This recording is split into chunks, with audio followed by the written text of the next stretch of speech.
Good morning and welcome to today's webcast, latest ACA developments impacting tribes and their benefit plans.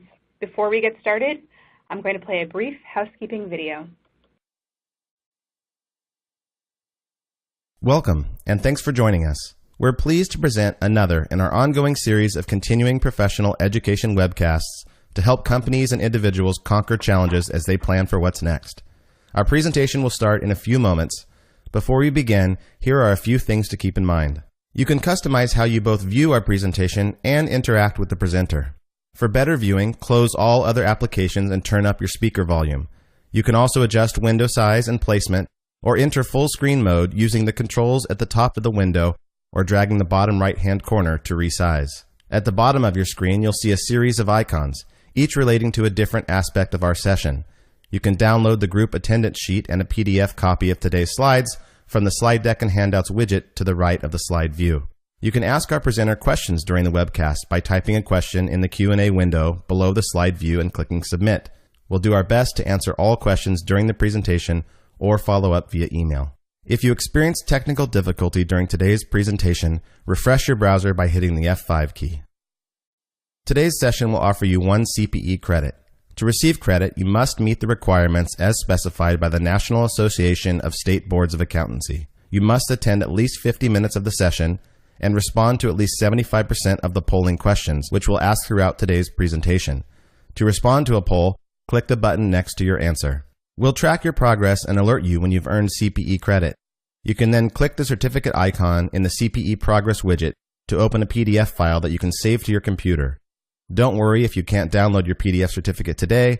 We'll email a copy to you in 2 weeks.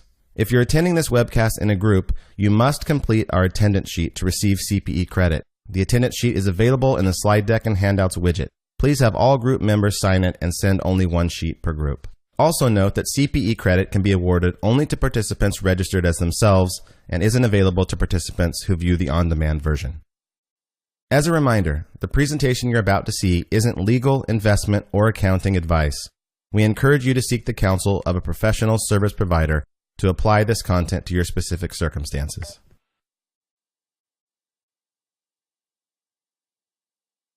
I'm happy to introduce today's presenters, Liliana Salazer, Chief Compliance Officer, Western Region of Hub International, and Anita DeHaan, Senior Manager, Tribal and Gaming National Practice at Moss Adams. Well, Liliana possesses 20 years of experience in addressing the compliance and regulatory needs of employers and their group health plans. She actively worked with carriers and clients in ensuring their compliance with the HIPAA Privacy, Security, and High-Tech Act rules and the Patient Protection and Affordable Care Act. Prior to joining Hub, Liliana was National Practice Leader for the Employee Benefits Compliance Practice of Wells Fargo Insurance Services and Vice President of Compliance for ABD Insurance Services.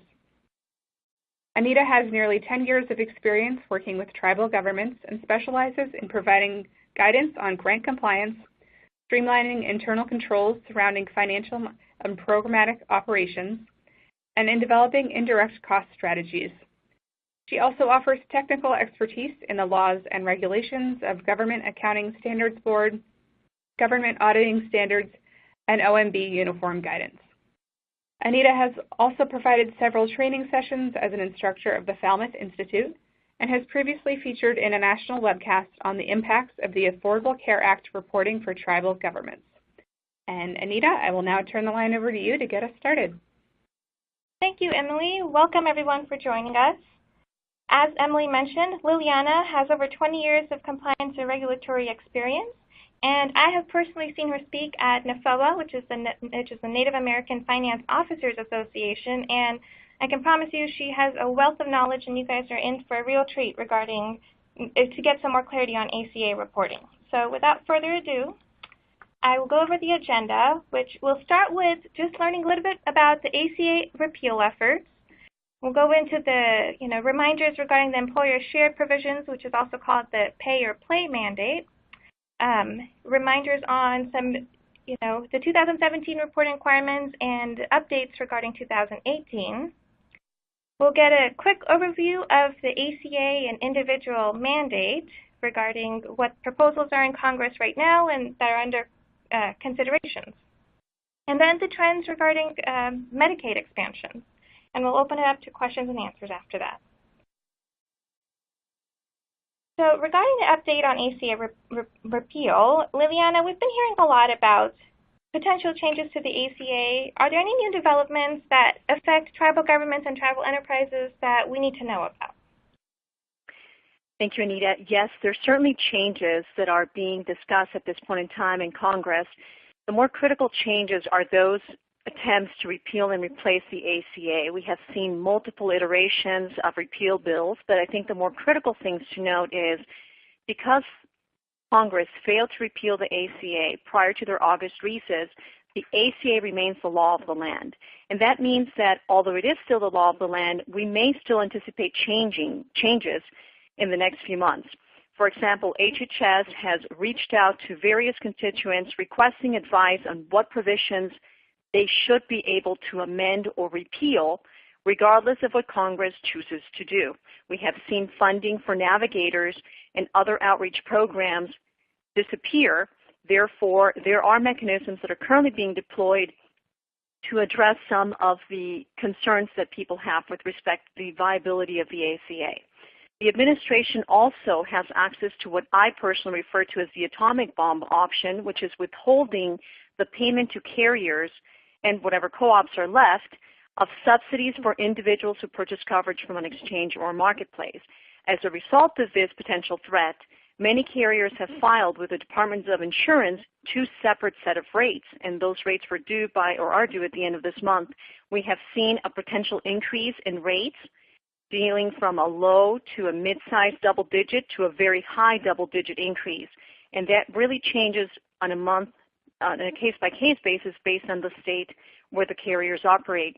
We have also seen carriers announce that they will be exiting certain markets and that they are modifying the plan design offerings to now offer only very narrow networks, which we refer to as high-performance networks. We have also seen a state, in this case the state of Iowa, file for a particular waiver to terminate their exchange and potentially create one consolidated plan that they will be offering to all of their residents.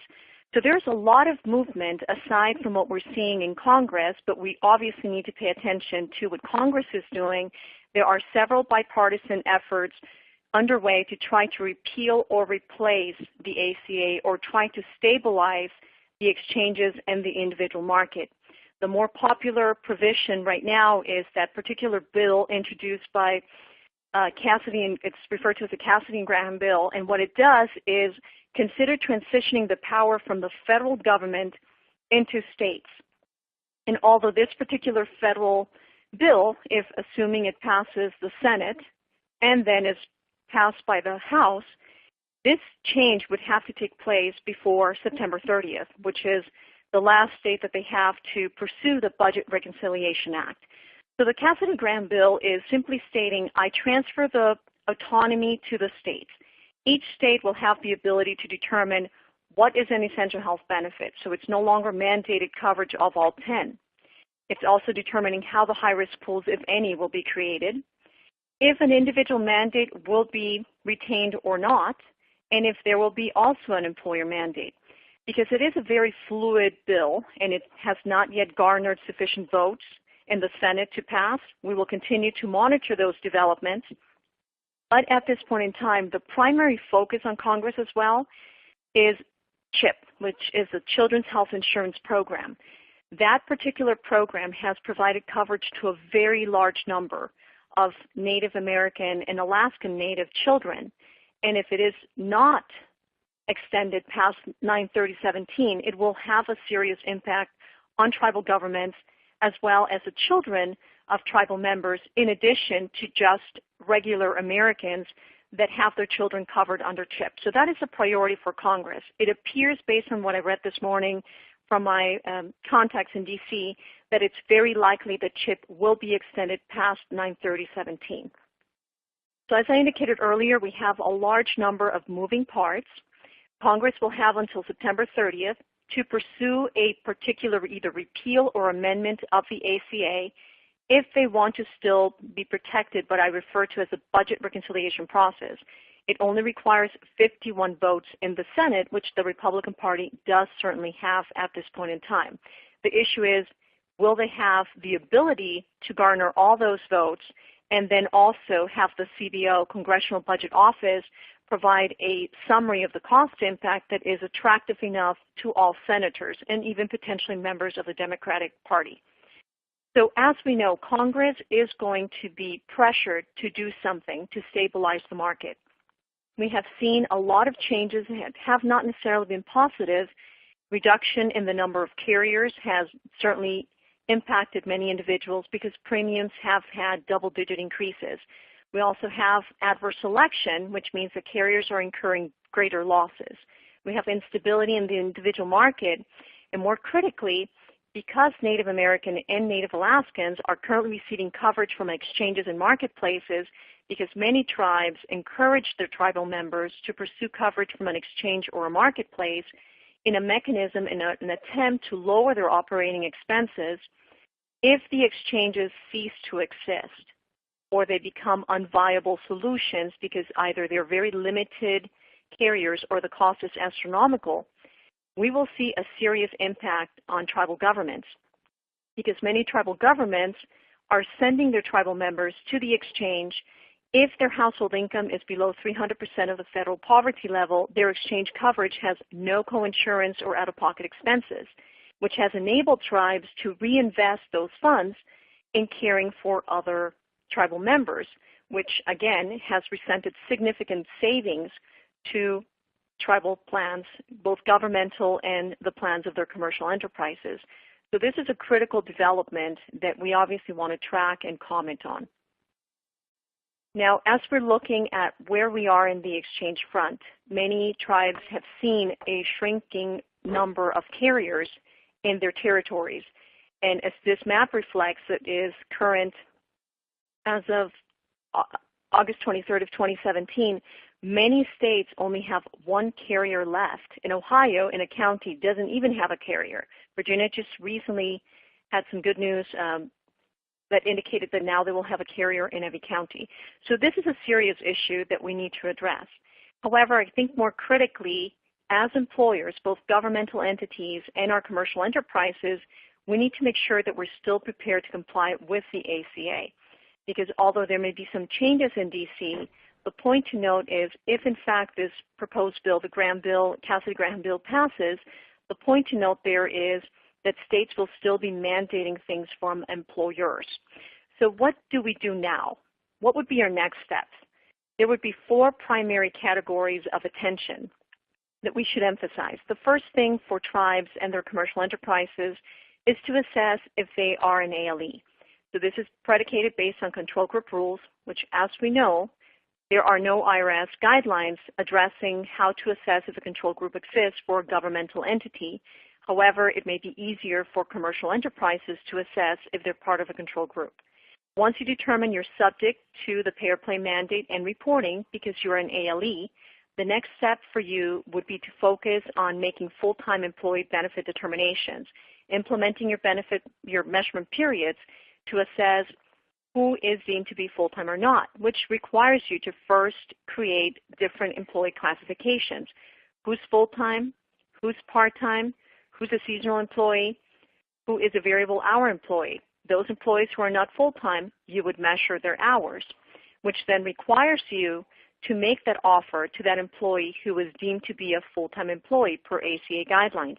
For 2017, you are required, if you're an ALE, to offer minimum essential coverage to at least 95% of your full-time employee population to avoid the biggest penalty of the ACA, 4980HA. In order to avoid other penalties, you would also need to ensure that your plan is minimum value, meaning that it pays on average 60% of the common claims incurred by a standardized population, and that your plan is affordable based on one of the 3 safe harbors established by the IRS. Lastly, you need to report to the IRS who is a full-time employee, what type of coverage did you offer, how much did the coverage cost, and if the person enrolled. And you are required to distribute those forms, tax forms, to your covered participants and your employees, in addition to filing a copy with the IRS.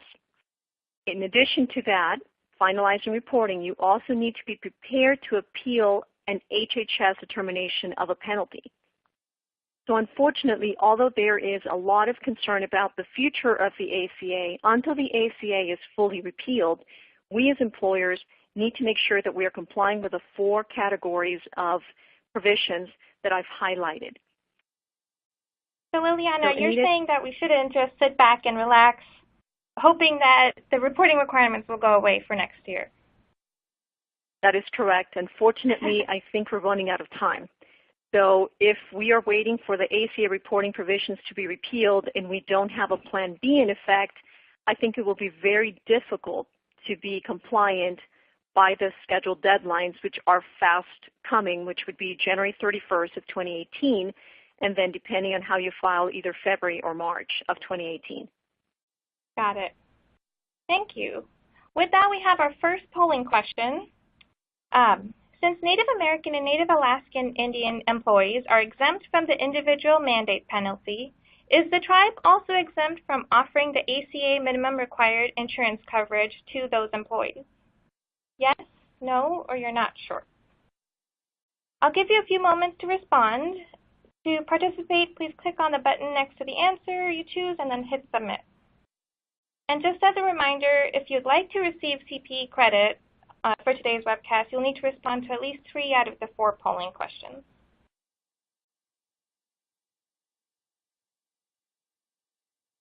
Right, I will move on to see the results. All right, so the majority of the people say no, some are unsure. What are your thoughts on this, Liliana? Well, unfortunately, for those who answered no, if you are an employer, either you could be a tribal governmental entity or a commercial enterprise, if you have someone who is a tribal member who is working for you, and that person is deemed to be a full-time employee per ACA guidelines, you are still required to make a valid offer of minimum essential coverage to that individual. The fact that they're not subject to the individual mandate does not exempt you as an employer from having to make an offer of coverage to that individual who's a full-time employee. Okay, so the no answer is kind of tricky because it says, is the tribe also exempt? So the no answer was correct. So moving on to the next section regarding the pay or claim mandate. Liliana, we've heard a lot about this. I know it's been, we've heard about it from the news. Can you give us some reminders on what's going on and if this is still in effect? Yes, the pay or play mandate, also referred to as the employer shared responsibility, is still in effect. It is certainly enforceable by the IRS, although we have not yet received final regulatory guidance from the IRS on how they intend to enforce this provision. Items to note, just as a quick set of reminders, the pay or play mandate or employer shared responsibility applies to every employer who is deemed to be an applicable large employer, or ALE. That means that the employer employed for 50 or more full-time and full-time equivalent employees in the prior calendar year. So you always assess the applicability of the pay or play mandate based on the number of employees you had in the prior calendar year. So for 2016, I employed on average for all of 2016 50 or more full-time and full-time equivalent employees. I will be deemed to be an applicable large employer for 2017. That means that there would be 2 potential types of penalties that could apply to me if, in fact, I fail to comply. The first penalty is the worst of the 2. It's referred to as the penalty under IRS section, or Internal Revenue Code section 4980HA, and it's the failure to offer minimum essential coverage to 95% of your full-time employees. So back to our first scenario, if I'm a tribal government, I have tribal members who are working for me, do I still need to make an offer of coverage to them in order to meet that 95% requirement? The answer is yes. The fact that they're a tribal member that are employed by you does not dismiss the fact that they will count towards that 95%. So you still need to make an offer of coverage to them. If they waive it, they are not subject to an individual mandate penalty, but you still need to make that offer of coverage. If you fail to offer minimum essential coverage to 95% of your full-time employee population, you may become subject to a penalty that would be triggered if only one of your employees that fall within that 5% that you fail to offer benefits chooses to go to the exchange and they receive a subsidy. And the penalty is the dollar amount, which is $22.60 for 2017, times the total number of full-time employees you employ minus the first 30. The penalties are calculated on a monthly basis. So you can take $22.60 divided by 12. That would give you your monthly penalty times the number of full-time minus 30. That would be your penalty exposure for that month. Now, the second penalty is penalty under IRC Section 4980HB. This is failure to offer coverage that is minimum value or is deemed to be affordable under one of the three safe harbors to a full-time employee. This penalty is triggered on each employee that goes to the exchange because your coverage was unaffordable or failed to be minimum value. So when we look at what is new in that area, it's important to note that the numbers that we learned early on are no longer valid. Most people still refer to the $2,000, $3,000 penalty, but that's an incorrect assessment. The penalty has been adjusted on an annual basis, and for 2017, the actual penalties are $2,260 if you fail to offer minimum essential coverage to at least 95% of your full-time employee population. Failure to offer an affordable plan or a plan that is minimum value could subject that employer to a penalty of $3,390, and that's the annual penalty for each employee that pursued coverage from an exchange. So it's important to understand when we're making our budget calculations and trying to assess what risk we have to be relying on the correct penalty amounts, because that can make a dramatic difference when you calculate overall what your penalty exposure may be. Note that the adjusted amounts have not yet been released for 2018, but they will most likely be increasing as we have seen for the last few years. Now, what other items are new for 2018? We have other provisions that are critical for us employers who are ALEs to understand.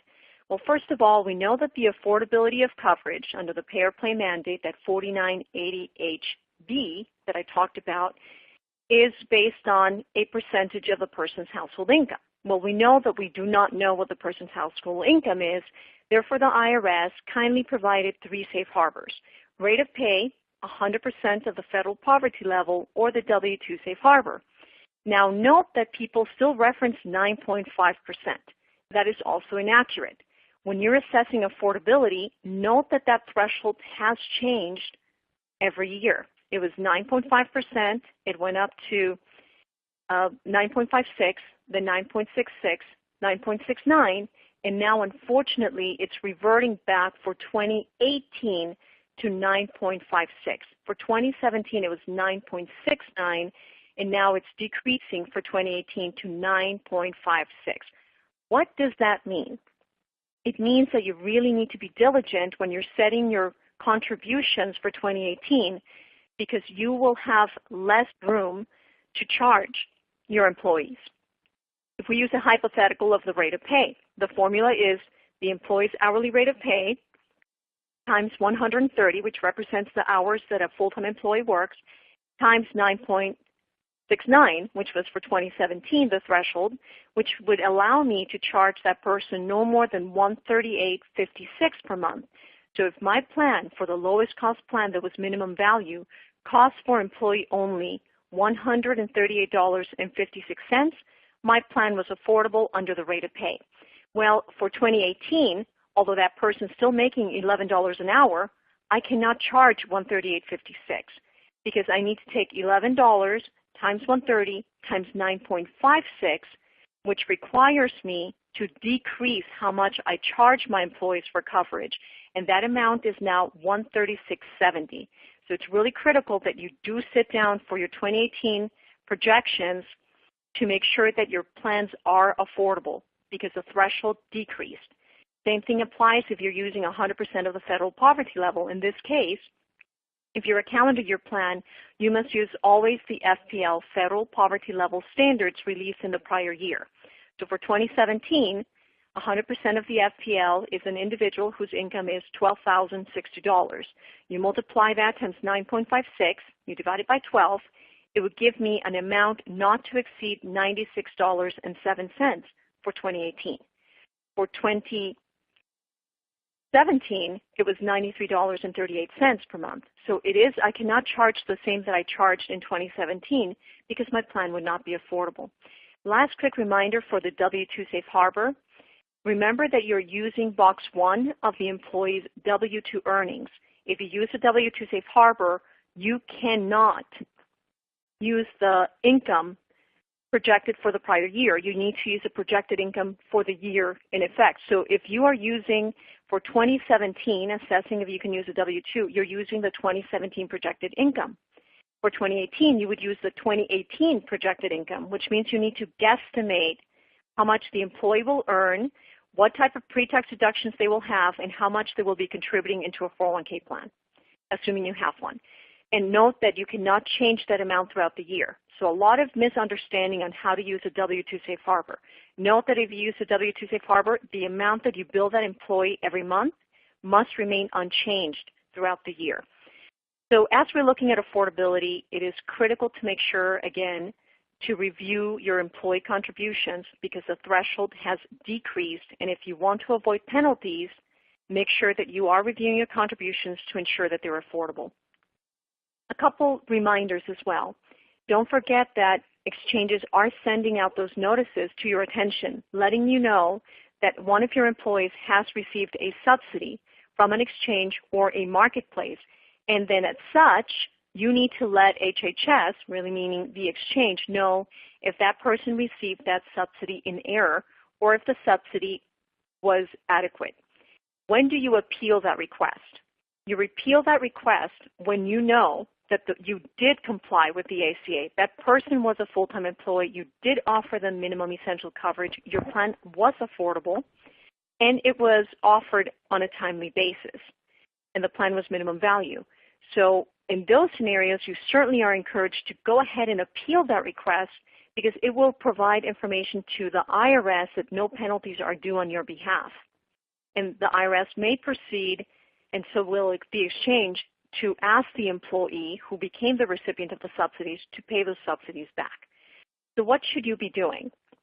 Well, you should be, first of all, making sure that you have notified your local HR or, for example, casino managers, that if that letter comes in, that they should be sent to you so that you can determine if that person received that subsidy in error or if it was adequately paid to that person. Noting that if you are in a federally facilitated marketplace, you can use a prototype template to respond to that inquiry, or if you are in a state such as California, Maryland, Colorado, Massachusetts, DC, New York, Kentucky, or Vermont. They're using the same form, prototype template, to respond to that inquiry. You can retrieve that form from the link found at the bottom of slide 16, and note that you should be discussing with your HR staff, local staff, that if those notices come in, that you do have a protocol or procedure to respond to those inquiries to avoid the imposition of penalties. Now, as we proceed with reporting, I'm sorry, go ahead, Anita. Oh, Liliana, yeah, it sounds to me there's a lot of planning that needs to be done before the end of the year between maybe finance and HR folks regarding the affordability of the plan and maybe projected 2018 income. There's a lot on the plate. Agreed. Before we go on to ACA reporting and new developments, we have one more polling question. I'll let you finish after that, Liliana. Is your tribe ready to comply with the 2017 ACA reporting requirements? Yes, we're absolutely ready. We will be ready by the end of the year. No, because we're exempt from the ACA reporting requirements. Sorry, Liliana. While people are answering the question, I'll let you finish what you were saying.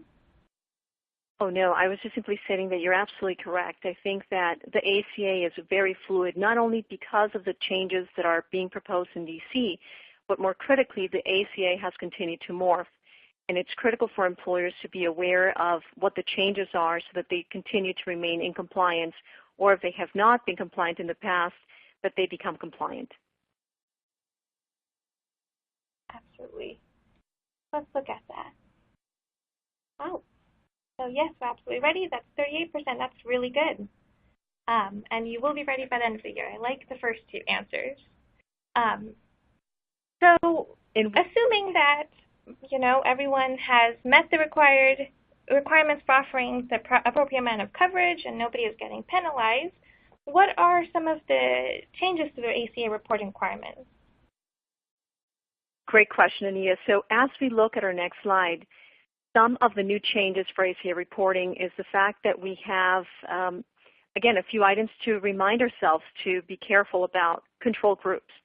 So I know many tribal entities are struggling to determine which entities are part of a control group or not, and it's critical to conduct that analysis because what that tells us is who is an ALE and who is required to report and who is not an ALE and who's exempt from reporting.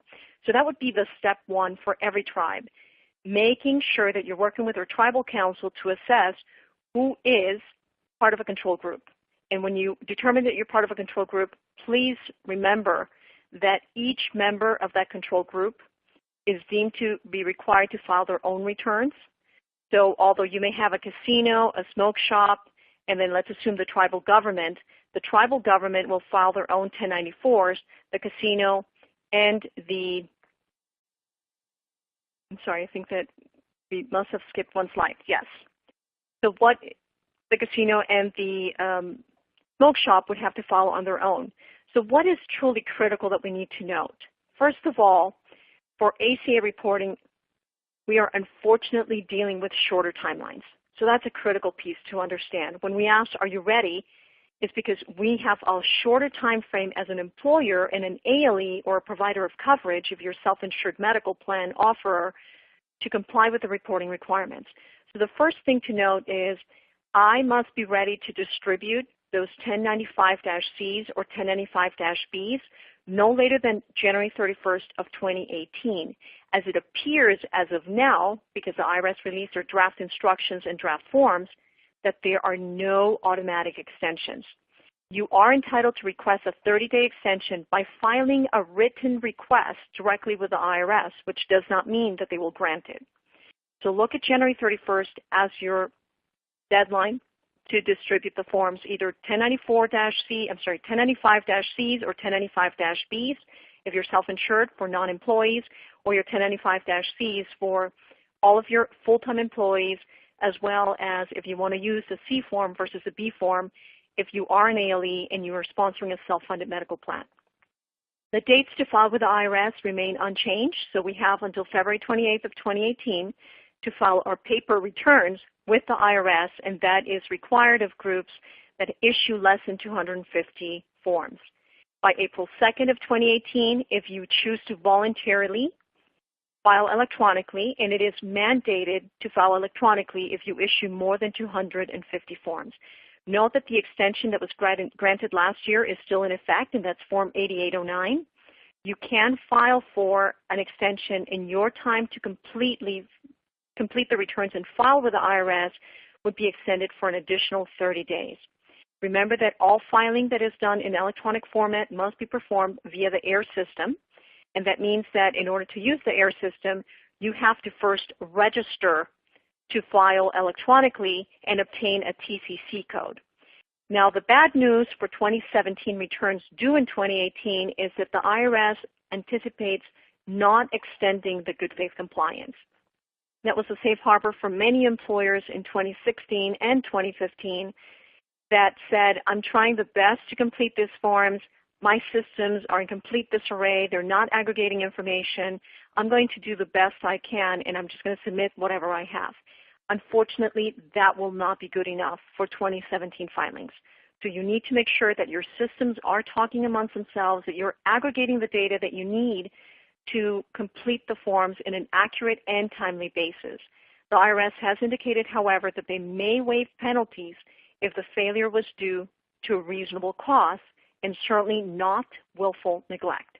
And if you're in any impacted areas of either Harvey or Irma or the rest of the issues with the hurricanes that are coming through, there will be some additional time to file, but it is critical for you to gather the information to ensure that you can file on a timely basis. Now, as I shared with you earlier, control groups is one of the first things you should do. Who is member of a control group? Because you will have to report also on your 1094-C which entities are members of your control group. What is new on the Form 1094-C? They've eliminated the number of options that you can choose from in disclosing what type of coverage you offer. So we only have two left, the qualifying offer method or the 98% offer method. Qualifying offer method simply makes reference to IRS. I offered a plan that was affordable based on 100% of the FPL. It was minimum value and it was minimum essential coverage. And I offered it to one or more employees. Then you check that box. The 98% offer method makes reference to I offered to all of my employees, benefit eligible, 98% to all of them coverage that was affordable, minimum value, and was affordable under one of the three safe harbors. So those are the only two choices we have. There's no longer transition relief. What is also new on the 1095-C? Well, on the 1095-C, I call them more reminders than what is truly new. There are a larger number of examples on how to complete the forms, which is certainly welcome by filers, like employers, and issuers of coverage, like self-funded medical plans. And it reminds us that code 1G, which is for line 14, you use codes all in the one series for line 14, it says just make sure that if you use that code 1G, that person was not a full-time employee.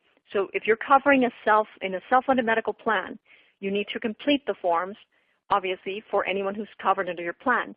If you choose to use the C forms over the B forms for non-employees, make sure that we're a non-employee for the entire calendar year, because reporting is always based on a calendar year basis, regardless of when your plan renews. So if you're covering non-employees, like a COBRA qualified beneficiaries, a board member, part-timers, or non-employees in general, make sure that you're coding it correctly. The other set of good news is that the IRS did choose to keep code 2E for those employers who are tribal members who are contributing into a union plan, meaning a multi-employer plan, like a Taft-Hartley plan. So if you are making a contribution to a union plan, you don't offer benefits directly to your employees, just make sure that you are requesting certification from that union that the plan is ACA compliant. It's minimum essential coverage, it's minimum value, and it's affordable, and it's offered within the right time frames to your employees that are participating in that union.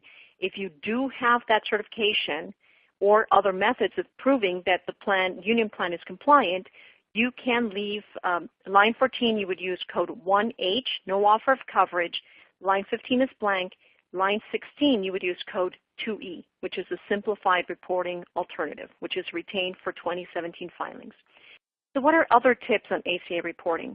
I would say that other areas of reminder or takeaways are if I as a tribe or one of my commercial enterprises currently pays 100% of the cost of coverage or an amount that is equal to or less than the federal poverty level of safe harbor that I shared with you earlier, I can pursue simplified reporting on the 1095-C forms.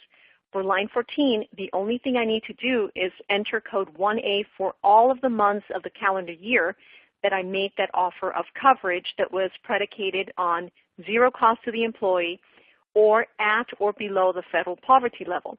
You can leave lines 15 and 16 blank. So again, that's a great reminder. The instructions, draft instructions remind us that we should and could do that. So it's going to make our life easier as we complete the 1095-Cs. For COBRA, if you have an employee who terminates employment anytime during 2017, just remember for the months that they are a COBRA qualified beneficiary, you would use code 1H for line 14 and 2A for line 16. Line 15 is left blank. If you have changes in the employee status from full-time to part-time and COBRA is still offered, there are special caveats on how to report for them.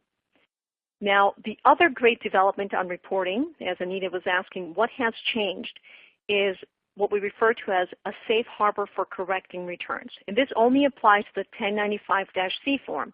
And it says, if you're going to correct a return, check the box corrected 1095-C if you have filed it already with the IRS. If you have simply given it to the employee and you've caught a mistake, don't say it's a corrected return. The return is only corrected when you've already sent it to the IRS, filed it with the IRS, and now you need to correct something on the form. The other critical point that they highlighted is on the safe harbor for errors on line 15. Some employers have had problems completing line 15, which is the cost of coverage. So the point to note there is, if you are sure that you made a mistake on the 1095-C of one or more employees, you are not required to reissue the 1095-C if on line 15 the error is $100 or less from the actual cost. So if I reported $200 for employee-only costs and you're really charging $150, there's only a $50 differential. You do not need to reissue the 1095-C or send a corrected return to the IRS. However, there is a caveat. And the caveat is if the employee receives that form and says, wait a minute, by having you include $200 versus $150, it's making me or deeming me to be ineligible for a subsidy from an exchange, I can request that you, employer, correct that return. And then you would have to send a corrected return. So that person can request that you update the return and reissue that form to them. So let's make sure that we're familiar with those changes because, again, things do happen, especially when we're running fast, to aggregate all the information and issue the 1095-Cs. A couple other items on reporting. The penalties are quite hefty, so I do encourage you to please focus on ensuring that your returns are completed on a timely basis and, more critically, that they are correct. So the penalties, again, could be combined penalty exposure of $520 if you fail to distribute the 1095-C to the employee and file with the IRS. Next steps would be for you to focus on, do I have a vendor? Is the vendor doing it correctly? Have I audited what they're doing? Are my systems properly feeding the 1095-Cs? For those of you who are self-insured, a couple of quick reminders. If you sponsor a self-insured medical plan, you will be required to report on who's covered under your plan for the entire calendar year, 2017. Remember that in order to report, you need to have the individual's Social Security number. It's easy to collect it from the employees, but not as much for dependents. So what the IRS has indicated is that you must use the Social Security number unless you have complied with the Social Security solicitation guidelines. That requires you to request that social from that dependent, let's assume a spouse or a child, covered under your self-funded medical plan in 3 different occasions. The first one is when they enroll. The second is when 75 days after their enrollment in your self-funded medical plan. And the third one is no later than December 31st. So if you do want to use the date of birth, make sure that you have documented that you have attempted to request that social in 3 different times from that employee so that then you can use the date of birth. And a couple other items, make sure that you understand which members are part of your control group. And Anita? Yeah. Thanks, Liliana. So we're on to the third polling question. Does your tribal government act as a designated governmental entity and file one set of returns for tribal governmental entities and commercial enterprises of the tribe? Yes, the tribal government files only one set of returns for all tribal entities. No, each legally separate enterprise completes their own reporting, or you're unsure. And while people are responding, Liliana, so there are a lot of tribes and tribal entities that that sponsor self-insurance health plans. Do you have any other additional tidbits or recommendations for them regarding ACA reporting or compliance overall? Yes, I would say that if you have a self-funded medical plan, it's critical to make sure that you're in close contact with your COBRA administrator, assuming you have one, because you also need to issue a 1095-C to a COBRA qualified beneficiary. You are able to use a 1095-B if you choose, and that individual was not a COBRA qualified beneficiary for the entire year. So it's critical to make sure that you're receiving the right file feeds from your COBRA administrator to report on that 1095-C or B the months that the person remained covered under your plan. So that's really critical. It doesn't extend only to my employees, my full-time, but it extends to any retirees that you may have. It extends to COBRA qualified beneficiaries as well as non-employees. You may be covering some board members as an example, or other individuals that are not commonly deemed to be an employee. Right. So let me go over to the results first. Okay, so most cases, each legally separate entity completes their own reporting. All right. And just really quick, wanted to let people know that I know there's a lot of content that Liliana is providing, and there are a lot of numbers being thrown around, but this webcast will be available on demand. The CP credit won't be available at the time, but you will be able to replay this if you want to go through any of the items that she was talking about. So moving on to the individual mandate, that is also something we've been hearing a lot about. You know, right now, Liliana, there's a lot of discussion about potentially if the individual mandate may go away, but is there any concern if Native Americans and Native Alaskans will continue to be exempt from the individual mandate and penalties, or if there's going to be a change in that status? That's a great question. I would say that it depends on what happens with this last version of the ACA repeal effort. Because if in fact a large number of the responsibility is transitioning to the state, each state will have the ability to determine who's exempt or who's not, which is slightly more complicated for employers trying to figure out if they're operating in multiple states, what they're required to do in that specific state. So as a quick reminder, the ACA requires all legal residents of the U.S. to be insured for at least 9 months of a calendar year. There are a couple of exceptions, and as we know, the individual mandate does not apply to Native American or Alaskan natives. The point to note there is that has helped many Native Americans and Alaskan natives from becoming subject to a penalty. And it has also helped employers who contract for services with Native Americans because there's no penalty if they never go to the exchange. Now, the point to note is, as we have seen, the enforcement efforts on the individual mandate somewhat diminished in 2016. But the important point to note is, why is the individual mandate deemed to be an essential component of the Affordable Care Act? And what does it mean to repeal it? Well, the individual mandate is certainly a critical component of the ACA, because if you remove the individual mandate, you may end up creating greater adverse selection, meaning that if only the people who are sick and need coverage purchase coverage, the cost will significantly rise because the young, healthy individuals would not be paying premiums to offset the rising healthcare costs of those individuals with a chronic condition. It is also important to note that the individual mandate is what has triggered penalties for employers under the employer shared responsibility provision. If I do not offer coverage to my full-time employee, and that employee is not fearing the imposition of a penalty, the employee will not be encouraged to pursue coverage from an exchange. What triggers the penalty is the individual, meaning in this case the full-time employee, who was not offered coverage from their employer under their employer's plan, to go to the exchange and receive a subsidy. If I don't pursue subsidies from the exchange, there are no penalties that would be triggered against that employer. And also the last element that most people tend to forget about is what we refer to as the implicit subsidy. What ends up happening is, if in fact there's a larger number of uninsured Americans, because there's no mandate for them to remain insured, they will still pursue health care from healthcare providers, like hospitals as an example. And because hospitals must render care to those individuals, the hospitals will then inflate their cost margins and charge more for services to individuals who are insured, so to offset the losses they've incurred.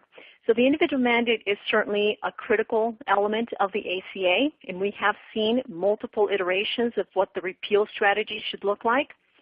The latest version is the one I shared with you. The Cassidy-Graham bill simply states we allow states to decide what they want to do and how they want to enforce it.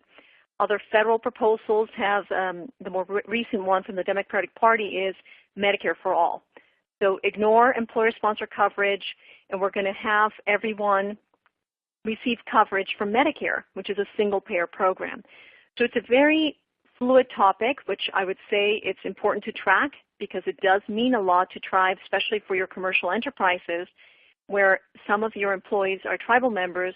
They're not subject to the individual mandate. They choose to waive your coverage, or coverage may not have been offered, and they're not triggering a penalty. So it is interesting to see what would happen if states are given that discretion to do whatever they deem to be appropriate for their state. Now, as we look at another element, go ahead, Anita. Oh, I was just going to say, I've seen across the country, we've seen tribal health organizations increase revenues with the expansion of Medicaid under the ACA. So just wanted to ask you about what's going on with that? Is there any concern about changes to the Medicaid under the ACA? Yes, there are several trends that we're seeing right now in D.C. and also at a state level, which is more critical. So a couple of things to know regarding Medicaid expansion. Medicaid expansion has certainly been attributed to decrease the number of uninsured in those states that chose to expand Medicaid. Expansion states, I believe, have seen a 9.2% decrease in the number of uninsured adults, which is quite significant. And because the expansion did not discriminate, meaning that Medicaid before was only offered to a very narrow segment of a population, and through the ACA, it was expanded to include anyone under the age of 65 whose household income was equal to or below 138% of the federal poverty level. A large number of low-income individuals and their households benefited from Medicaid expansion. 31 states pursued Medicaid expansion, including, again, the District of Columbia. And more critically, what does it mean to Native American and Alaskan tribes? Expansion has certainly benefited tremendously the Native American and Alaskan Native tribes. Why? Because 1 out of 4 non-elderly adults are covered through Medicaid, and 50% of the children of that either Alaskan or Native American heritage have also pursued coverage under Medicaid. So I think we have seen also a decrease in the overall cost for tribal facilities because they are now enrolled in Medicaid.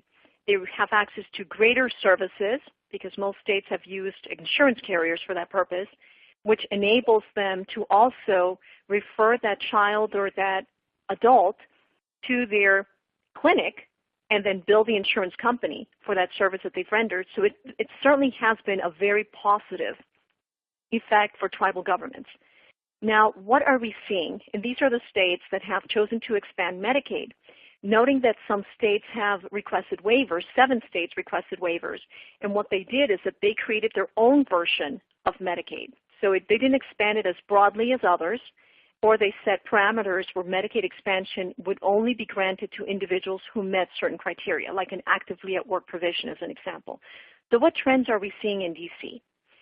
The administration does want to grant states the flexibility to design their Medicaid expansion as they deem it to be appropriate for their own population, rather than mandating everyone to do the same thing. So what they've touted is a state can file for a Section 115 waiver to establish different criteria for Medicaid eligibility. We have states that are requesting or are mandating that the person be actively looking for work or be actively employed or be a full-time student prior to enrolling them on Medicaid. Other states are proposing drug testing. Others are creating a separate arrangement where they will offer high-deductible health plans, and they work directly with the insurance carrier market.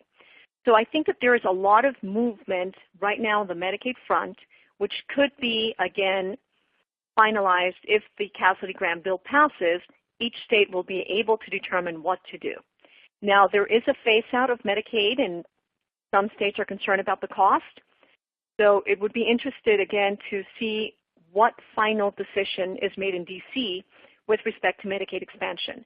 There is great opposition to eliminating Medicaid expansion or phasing it out because, as we know, states have assumed part of that cost now, and it is costly for many states. So many states want to create additional guidelines as to when is expansion acceptable or not. So Liliana, I see this as a good sign that the repealing Medicaid expansion was a deal breaker in Congress. It was. Okay. All right. So that is correct. So I think they're trying to, I'm so sorry. Yes, they're trying to come up with a happy medium. Some of them are, the Cassidy-Graham bill will continue expansion until 2020, and after the point in time, it will phase off. So states will have to determine what to do. All right. Well, with that, we have our last polling question. Has your tribe encouraged tribal members to enroll in Medicaid or exchange coverage over tribal benefit plans or plans sponsored by the tribe's commercial enterprises? Yes, both Medicaid and exchange coverage. Yes, only Medicaid. Yes, only exchange coverage, or no to both. Let's see.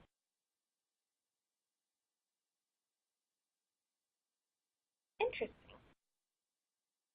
What are your thoughts on this, Liliana? Should tribes be encouraging tribal members to enroll in Medicaid or exchange coverage versus the plans?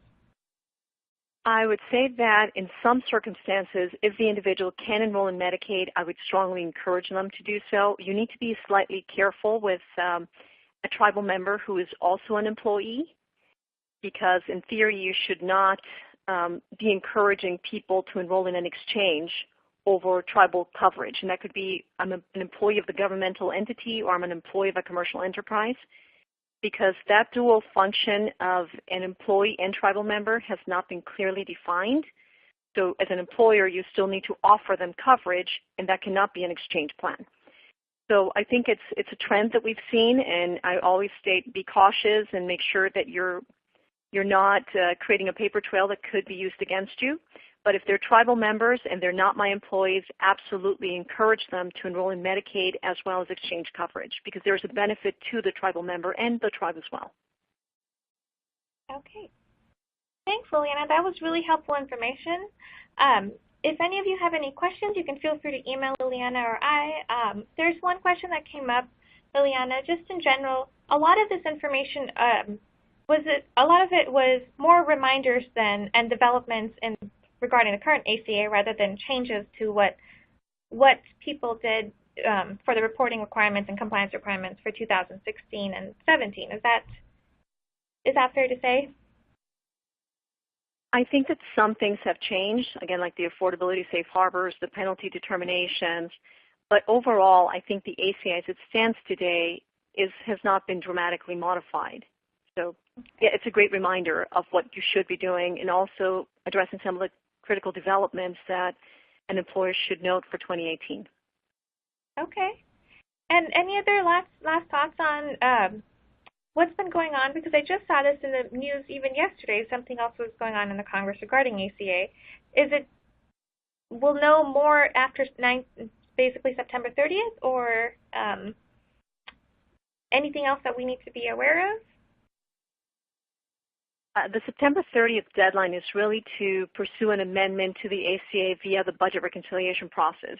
This does not mean that after September 30th, if there's no consensus and a particular bill was not passed via the budget reconciliation process, which is the easiest way of passing a bill, that there could be potential joint efforts between the Democratic Party and the Republican Party to come up with a repeal or amendment strategy. So it's not the end of the ACA repeal effort. It just would be the end to the fast-tracked repeal effort of the ACA. So anything could happen within a year or two, because as we talked about, the exchanges are slowly collapsing. All right. Well, with that, we're going to end the session, but I'm going to hand it back to Emily for some closing comments regarding CPE. Thank you, everyone, for joining us. Great. Thank you, Anita, and thank you, Liliana, for a great presentation today. As a reminder, if you attended today's presentation in a group and would like to receive CPE credit, you must complete the group attendance sheet found in the handouts icon to the right of the slide view. If you participated as an individual and met all certification requirements, your certificate is available to download now in the CPE progress window to the right of the slide view. I'll keep the webcast console open for a few minutes to give you time to download your CPE certificate. A copy will be emailed within 2 weeks should you have any difficulty downloading it now. And here is a link to an online survey where you can provide feedback for today's presentation. Please take a moment to complete the survey, as your feedback is very important to us. Thank you for joining us, and we hope you'll join us again next time.